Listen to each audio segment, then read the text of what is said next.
Hey guys, it's me again. What I wanted to do was go in and do a more in-depth kind of building. I wanted to show the process on this system because this will be an Intel system as opposed to the AMD systems that I usually build. What I'm going to do is I'm going to build these one at a time.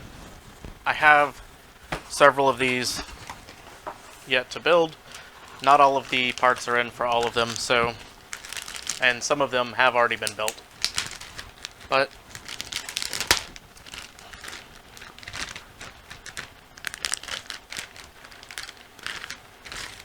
for now, we're going to go with this. And I have an idea of what I'm going to do with the other one that I'm still waiting on parts for, but I'm not going to say anything just yet because I'm not sure if it will work out for me. If you want a hint, I may have someone else in my next video with me.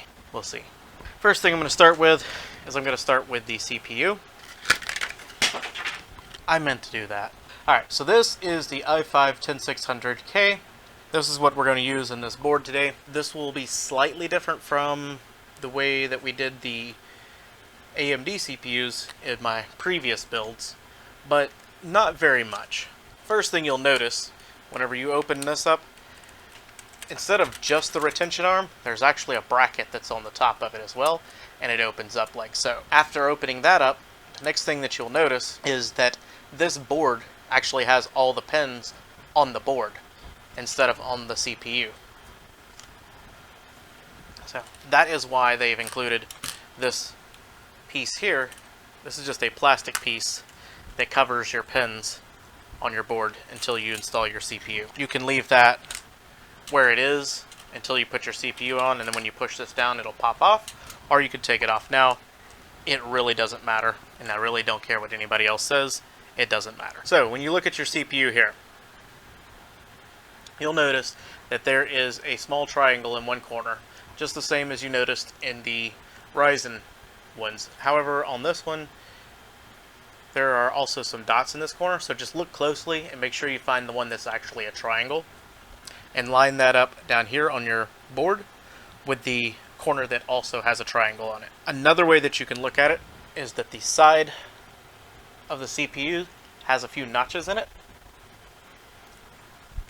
And if you look closely at this board, you will notice that there are two indentions there that fit into those notches.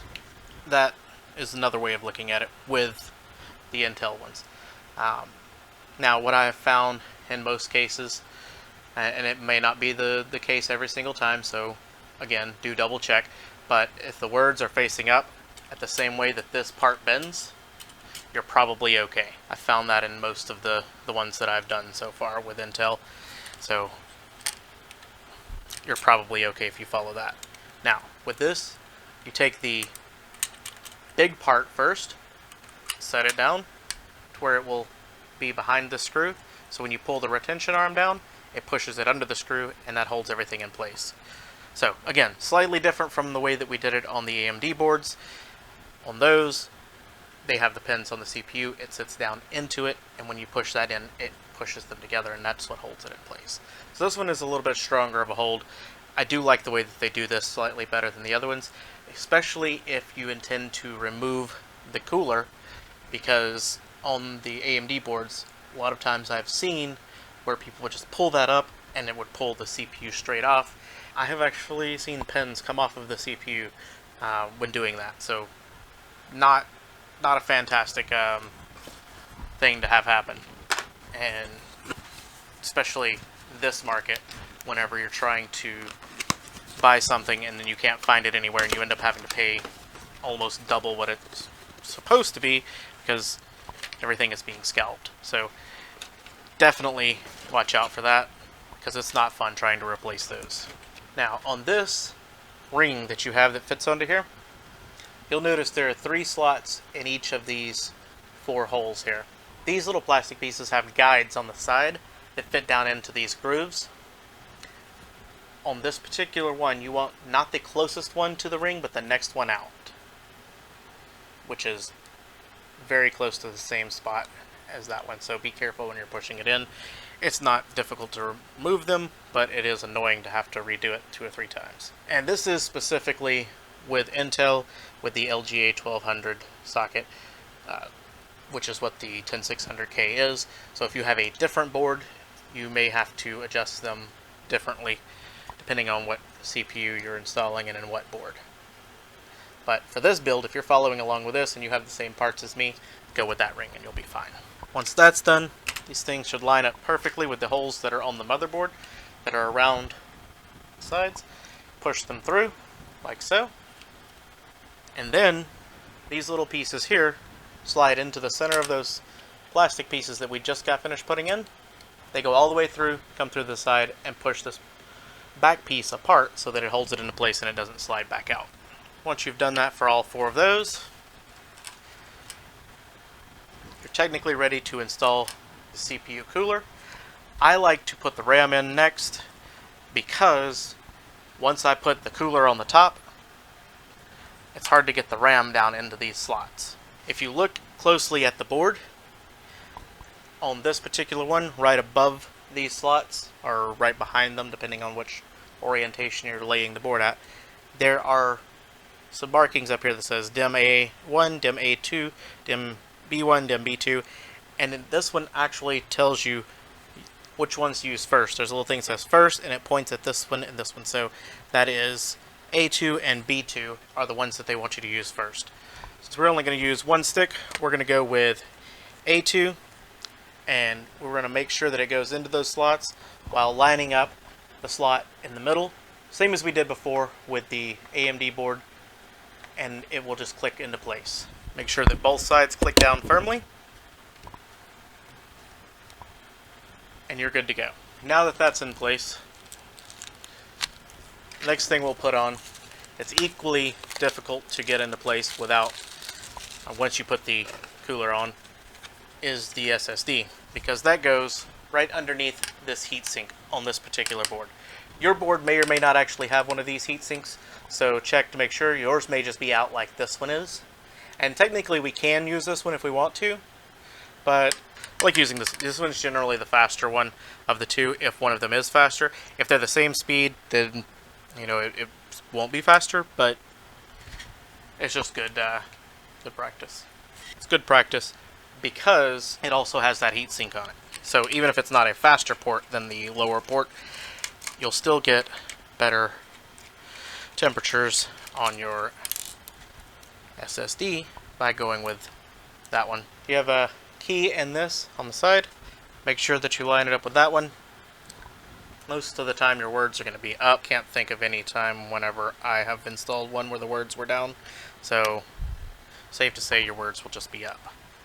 So once that's into place, you take your heat spreader, heat sink, whatever way you want to call it, and put it back on top of it, and then put your screws back into it like so.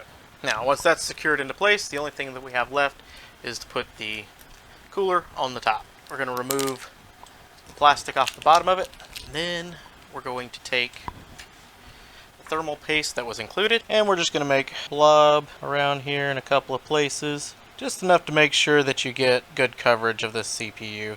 You can manually spread this around to get full coverage with a thin coat of it everywhere on it, but that just takes more time. It's messy, requires another tool if I don't want to get it all over me. Not really worth it, because as long as you have a little bit everywhere, it is going to spread once you push this down. Make sure that I install it the right way where the air flows to the back. Looks like I'm going the right way this way. So I'm going to turn this so that I can easily see both clips. So I want to make sure that I stay pretty straight.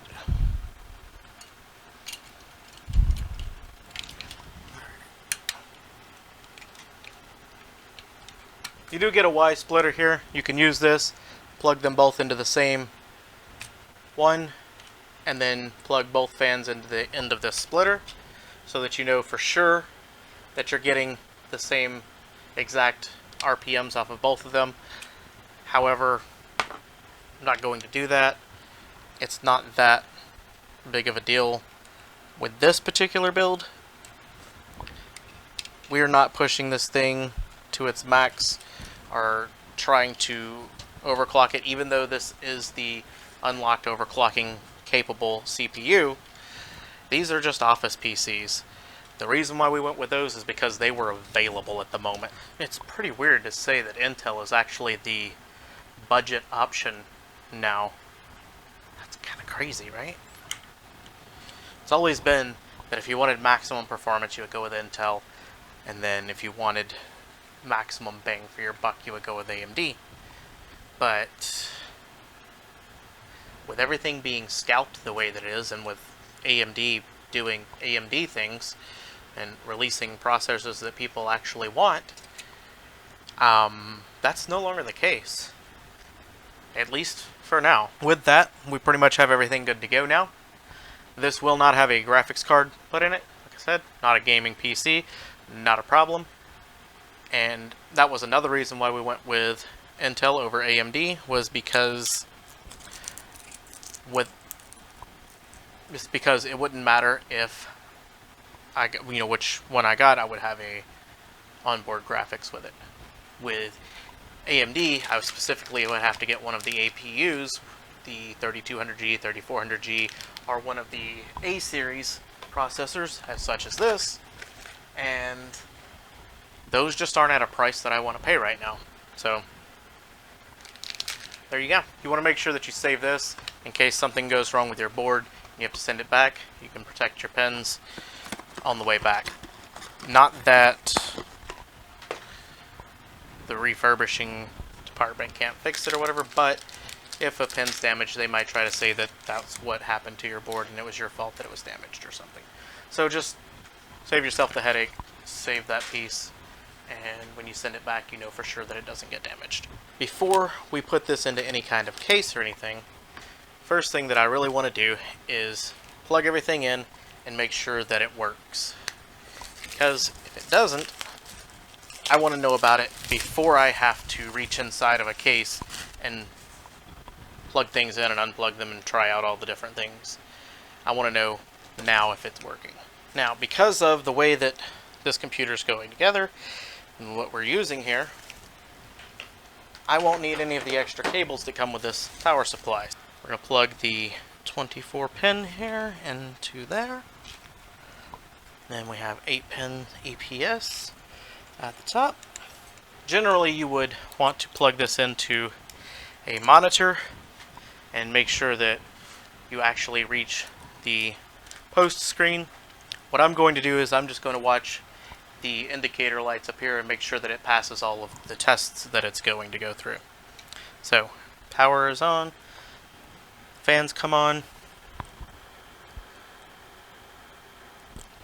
spin it around a little bit. Alright, we moved on. This is VGA, which I don't actually have anything plugged in. Alright, we moved on to boot.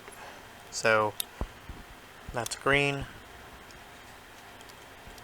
Alright, so boot's not going to actually boot because I don't have an OS installed on this drive, but we did pass through each of our tests, and what we should be at right now, if we were plugged into a monitor, was a screen that said something to the effect of no OS found, or could not find proper boot device, something along those lines, and we would just have to install Windows.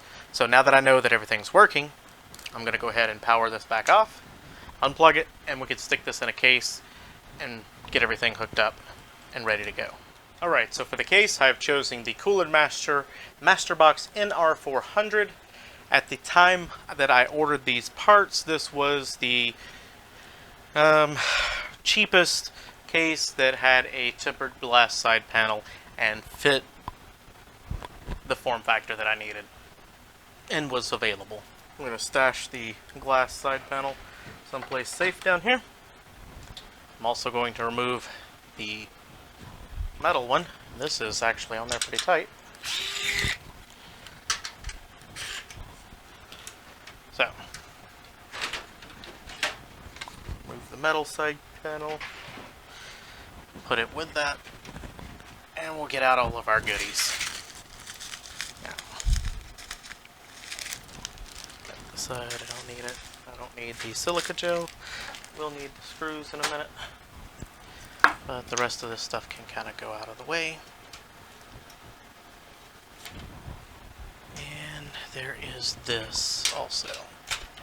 So the fan that is pre-installed in this case comes with a adapter so that you can plug it into a Molex and have 3 fans plugged into it.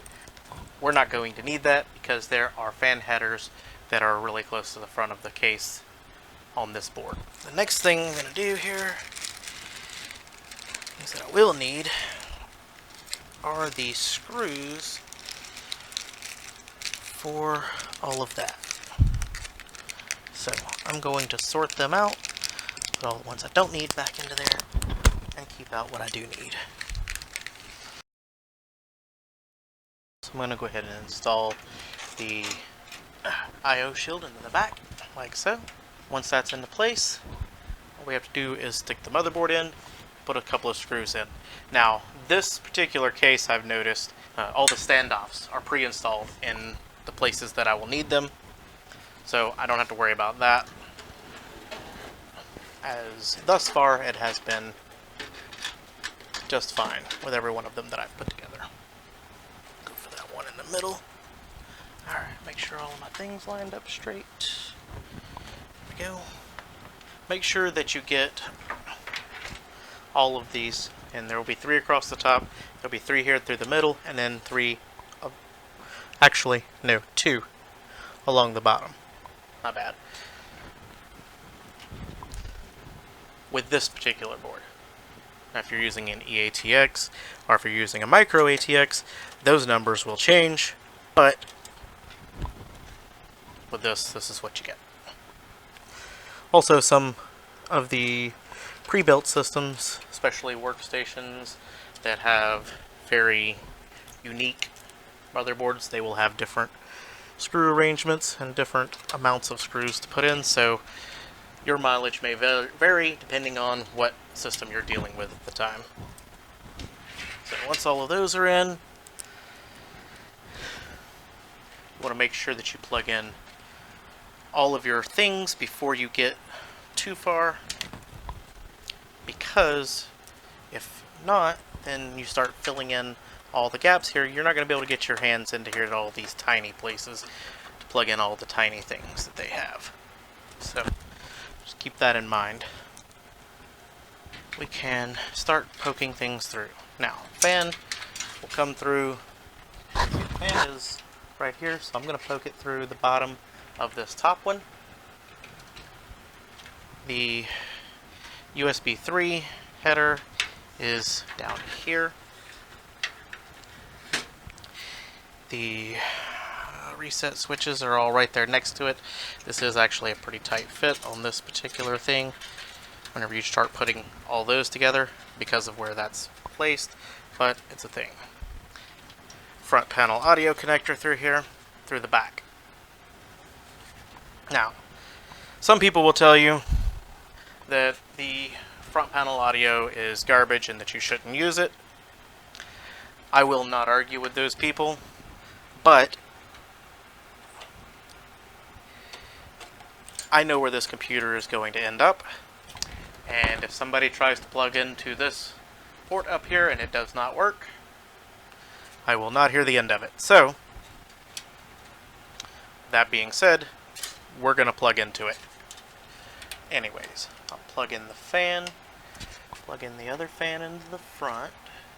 Alright, so what do we got here? Power LED and power switch, for some reason, are on this one together. So that's fine. I will start plugging those in. And then grab the next one so that I can get HDD. And then power. And then reset. And that should basically do that for me. I can pop those back through so that we don't have to look at those in the finished build. And then now we have to make this ultra tight turn for the USB 3s. And I can do that a number of ways, but the one that I found was the easiest was to bend it back that way. And yes, that does get a little bit into where I have those plugged in, but that's really the only way to get to it without having a ton of wire out here. And the only thing I have left now is to put in the power supply. And technically, I could have done this first, but I didn't have to. So, scoot some cords out of my way a little bit. Just give me enough room to slide it in. Once it's into place, like so, all we need are the screws. So, I'm just going to get these started because I'm lazy, and I'm going to use my here, pull them all the way up. The 24 pin come out here, go to that one in the middle. The 8 pin will spin around and come out up here at the top, just like so. Now,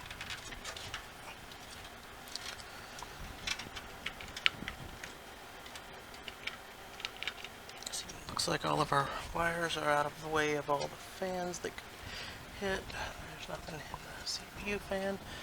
And that, the wires are pulled through as good as they're going to get. Spin this thing around so you can see kind of what it looks like. Well, maybe you can see in there. It looks kind of dark probably in here. I don't know. You'll see when I turn the lights on in a moment though, which is what I'm going to do now. Because everything is plugged in. So, what we can do is test it out and make sure that it all actually comes on and stays on. Sometimes when you're putting things together, you can hit something or nudge something, knock something loose. So it's really good to check again once everything is together and make sure that it still boots before you start zip tying everything down, because then you have to cut zip ties, redo cables, and so a process.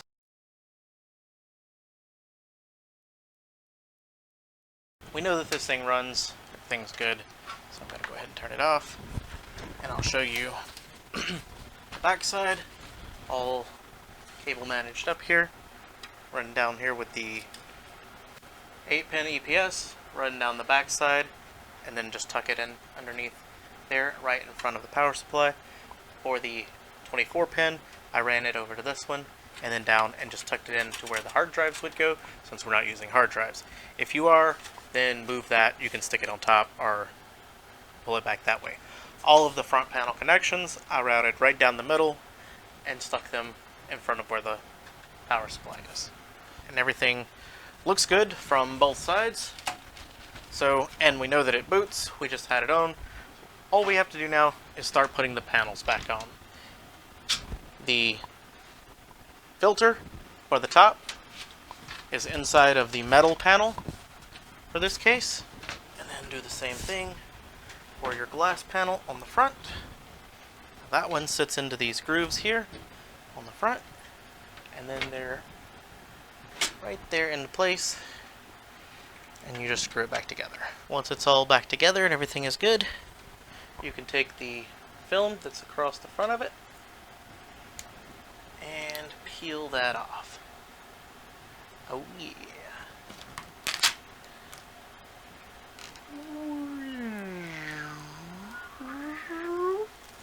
And now you're good to go. Now I'm going to take this computer to work and get Windows installed on it there, because it will need some updates. I still have not updated my Windows 10 installation in a while. I did actually update it a bit ago, but now it's been a little while and probably needs more updates again. So I'm going to bring it up to work and let it update there, as it is their computer, so they can use their internet to run those updates. And I thank you guys for sticking around with me and watching this go together. I hope that you enjoyed this video. If you like what you see, give us the thumbs up. If you don't like this, just let me know in the comments down below. Give it the thumbs down if that's what you want to do. And I will catch you guys in the next video. Y'all take care.